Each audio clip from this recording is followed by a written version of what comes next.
And we begin with good news out of Huerfano and Costillo counties tonight. The south end of the spring fire now 100% contained. And all mandatory evacuation orders in that area will be lifted tomorrow as command of the fire shifts to the north above Highway 160. The total acreage burned remains at just under 108,000 acres tonight, with overall containment at 83%. And with extreme fire behavior, the initial focus of fighting the spring fire was to protect lives and property until those flames calmed down.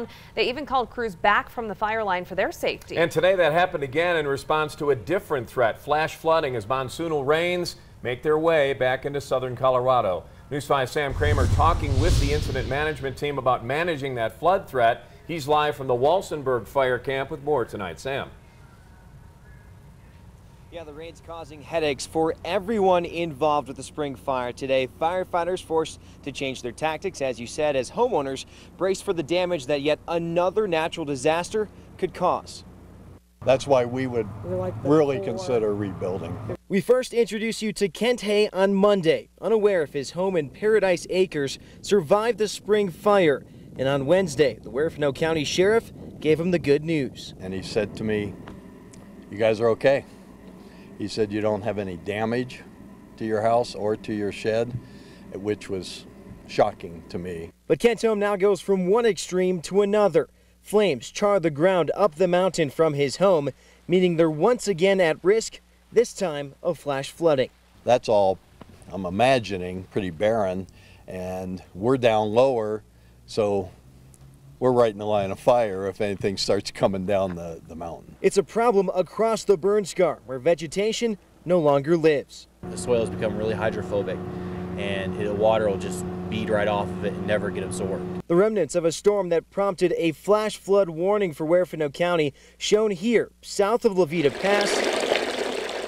Not much in terms of volume, but moving quickly down the drainage, while other areas saw even more rain. Within 15 minutes, it went from nothing to a heavy downpour, and it got 4/10 of an inch of rain at the IROS there in less than a half hour, and they had hail too.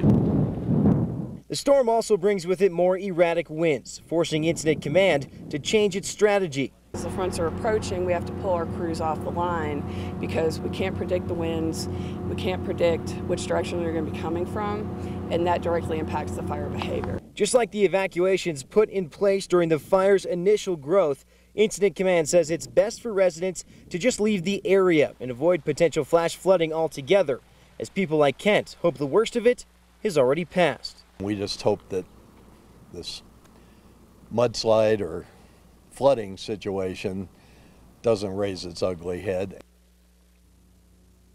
Now, we did ask the incident meteorologist what the ideal level of rain would be as not to lead to that flash flooding. He says it's between 1 and 2/10 of an inch per hour, because anything more than that has been proven to lead to that flooding. He also tells us that flooding will remain a chief concern with the forecast over the next 4 days as firefighters work to fully contain the spring fire.